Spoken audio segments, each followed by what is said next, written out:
अस्सलाम वालेकुम बच्चों। 8th क्लास साइंस से आज जो हम डिस्कस करने वाले हैं वो हमारा टॉपिक है जो कल हमने ऑलरेडी चैप्टर स्टार्ट किया है, कंबस्शन एंड फ्लेम्स। क्योंकि कंबस्शन हमने कल डिस्कस किया कि combustion is a chemical process in which a substance reacts with air oxygen to produce heat and light and smoke and produce light as glow or flame. And at that time we also discussed that the substances which undergo combustion are said to be combustible substances or fuels. और उसके बाद मैंने आपको बताया था कि combustible substance हर कोई चीज हो सकती है, बट हर चीज को हम फ्यूल नहीं कह सकते। एज पीस ऑफ पेपर ये भी combustible substance है, लेकिन इसको हम फ्यूल नहीं कह सकते। एज हम कहेंगे अगर कैंडल है उसको हम इस्तेमाल करते हैं फॉर लाइटिंग पर्पस, तो वो ऐसी चीज है जो सोर्स ऑफ लाइट हम इस्तेमाल करते हैं और जिसकी बहुत कम लाइट होती है। वो हो गया जब हमें कोई दूसरा अल्टरनेट सोर्स जो लाइट का वो अवेलेबल ना हो। इसी तरीके से बच्चों आज जो हमारा टॉपिक है कंबस्शन से आगे आता है कंबस्टिबल नॉन कंबस्टिबल सब्सटेंसेस। यानी कंबस्टिबल सब्सटेंस हम किसको कहेंगे, नॉन कंबस्टिबल सब्सटेंस हम किसको कहेंगे। तो कंबस्टिबल सब्सटेंसेस जो होती हैं बच्चों, जो चीजें जलती हैं, सब्सटेंसेस व्हिच अंडरगो कंबस्शन, जो जलती हैं उसको हम कहेंगे कंबस्टिबल सब्सटेंस। जो चीज नहीं जलती है, जिसको एयर भी मौजूद हो, एयर की प्रेजेंस हो, उसको हम जलाने की कोशिश करें, जले ना, तो उसको हम कहते हैं नॉन कंबस्टिबल सब्सटेंसेस। और उसकी डेफिनेशन आपने अगर लिखनी हो आप ऐसे लिखेंगे, non combustible substances are those substances which does not burn in presence of air और which does not undergo combustion are said to be non combustible substances as stone, a piece of stone। आप पत्थर को जलाने की कोशिश करेंगे, नहीं जलता है। आप गिलास या विंडो पैन जो खिड़की में शीशे लगे हुए हैं या कोई भी शीशा आप उठाएं उसको जलाएं, नहीं जलता है। आप आयरन नेल या आयरन सीधा आप उठाएं, आपके घर में आयरन के बहुत सारे आइटम्स होते हैं, टूल्स होते हैं जो हम इस्तेमाल करते हैं खेती बाड़ी में, बाकी काम घर में।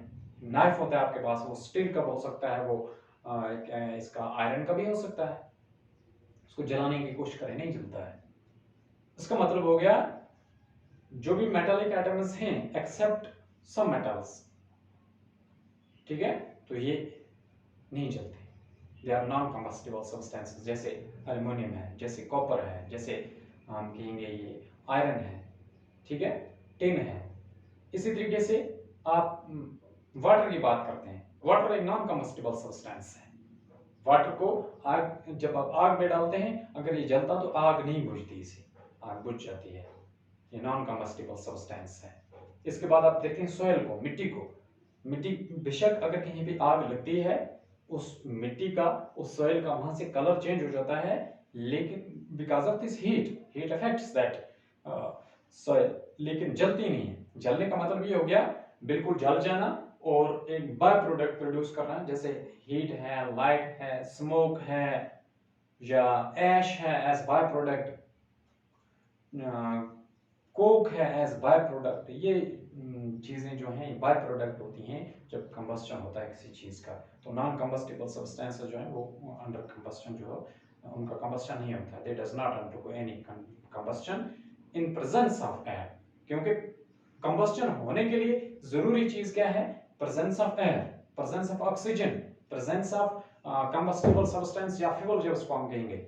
ये कंडीशंस हैं कि कंबस्टिबल सब्सटेंस या जिसको फ्यूल कहेंगे, फ्यूल भी हो या कंबस्टिबल सब्सटेंस हो, और दूसरी चीज ये है एयर की मौजूदगी हो, एयर की ऑक्सीजन, क्योंकि ऑक्सीजन सपोर्ट करता है चलने में, एयर में निकल जब होता है। एयर की जब हम पूरी बात करेंगे तो एयर इज अ कंपोजिशन और मिक्सचर ऑफ गैसेस, तो इसलिए यहाँ पे टर्म आप ऑक्सीजन इस्तेमाल करेंगे। जब कंबस्शन की बात करेंगे तो आप ऑक्सीजन, पर्टिकुलरली ऑक्सीजन की बात करेंगे कि जब हम एयर की बात करते हैं उसमें ऑक्सीजन आप मेंशन करेंगे। ऑक्सीजन की मौजूदगी में हर कोई चीज जलती है, बिकॉज कार्बन डाइऑक्साइड जो है ये बुझाता है ये फायर को एक्सटिंग्विश करता है, लेकिन जो ऑक्सीजन है वो सपोर्ट करता है फायर को।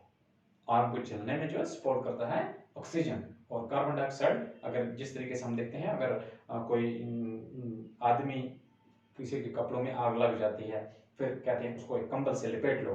Why that? क्यों हम उसको कंबल से लपेट लें, क्यों उसको रैप करें ब्लैंकेट में? बिकॉज जब हम कंबल लपेटेंगे ऑक्सीजन की सप्लाई बाहर से रुक जाएगी, कार्बन डाइऑक्साइड उसके अंदर जो वो होगा वो उसको कवर कर लेगा और आग जो होगी वो बुझ जाएगी। इसके बाद आगे आते हैं हम अपने टॉपिक पे, कंबस्टिबल सब्सटेंस और नॉन कंबस्टिबल सब्सटेंसेस क्या होंगे।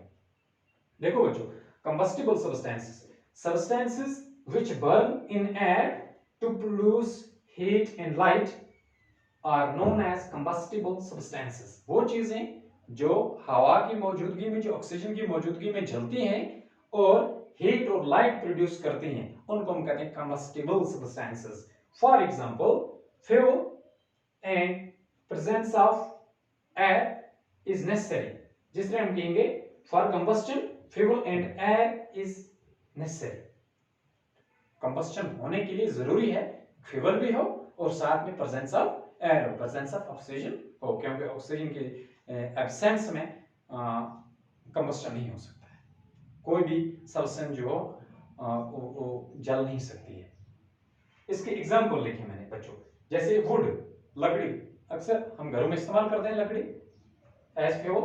पेपर, पीस ऑफ पेपर, कहीं पे भी, या कहीं आप देखते हैं आपके स्कूल की सराउंडिंग्स में कहीं पे बहुत सारी गंद होती है, उसमें ज्यादातर होते हैं बच्चों, आप लोग जो कॉपी अपनी नोटबुक के या अपनी टेक्स्ट बुक जो है वो फाड़ देते हैं, उसके कागज फेंकते हैं, या और बाकी रद्दी कागज जो होते हैं वो होते हैं, उनको जब जम इकट्ठा करते हैं उनको जलाते हैं, जलते हैं, कॉम्बस्टिबल सब्सटेंसेस हैं।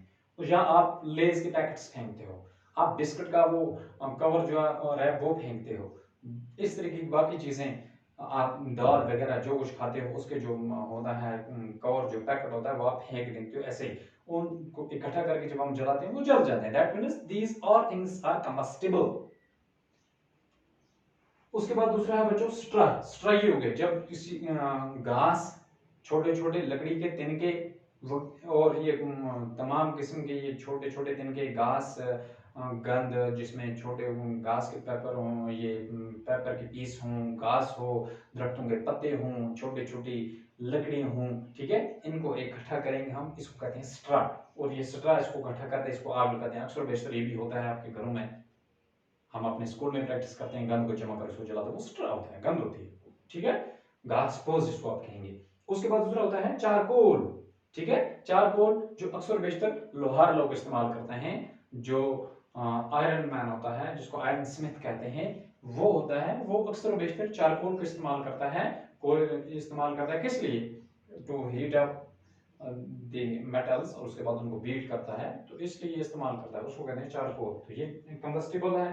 पेट्रोल, और उसमें वहां में आपने प्रैक्टिकली ये चीज देखी होगी कि आप देखें जब उसने वो चूल्हा बनाया जिसमें चारकोल डालता है, उसके बाद उसको यहाँ से एक फैन चलाता है जो उसको हवा देता है और हवा से वो चारकोल पूरा जलता है उस तरीके से, यानी जो जलता है वो, उसके बाद वो उसमें किसी भी मेटल को रखता है, उसको हीट अप करता है। आगे चलते हैं बच्चों, पेट्रोल। पेट्रोल आपको पता है कहां से, ये एक फॉसिल फ्यूल है, जो सारा बाय प्रोडक्ट होता है किसका? पेट्रोलियम का। जैसे पेट्रोल है, डीजल है, केरोसिन ऑयल है, ये बाय प्रोडक्ट है किसका? पेट्रोलियम का। और ये नेचुरल फॉसिल फ्यूल है, एक नेचुरल रिसोर्स है जो जमीन से ही हासिल होता है, और ये सारे जो हैं इनको हम कहते हैं ये कंबस्टिबल सब्सटेंसेस। बल्कि हम पेट्रोल तो ज्यादा इनफ्लेमेबल सब्सटेंस है, इसके नजदीक इसको अगर दूर से भी आप मैच स्टिक दिखाएंगे, ये वहां से भड़क करके आग पकड़ लेगा, क्योंकि वोलेटाइल सब्सटेंस है। इसे डीजल भी है, केरोसिन से थोड़ा कम है। इसी तरीके इसके बाद आप देखेंगे कोल, कोयला, ये भी जमीन से निकलता है, ये भी कंबस्टिबल सब्सटेंस है। इसको बहुत सारी चीजों में इस्तेमाल किया जाता है, जैसे इसको पावर जनरेशन में इस्तेमाल किया जाता है, यानी पावर प्रोजेक्ट्स जहाँ पे हम पावर जनरेट करते हैं। उसके बाद आप देखते हैं इसको इस्तेमाल किया जाता था पहले पहले, जैसे मैंने कल भी आपको बताया, रेलवे इंजन में इस्तेमाल किया जाता to produce heat and steam. वो स्टीम पे जो ट्रेन का इंजन होता है वो रन करता था। चूंकि पोल्यूशन इससे बहुत ज्यादा होती है, अब तो टेक्नोलॉजी है दुनिया में, अब इसका इस्तेमाल थोड़ा कम हो गया है, तो अब भी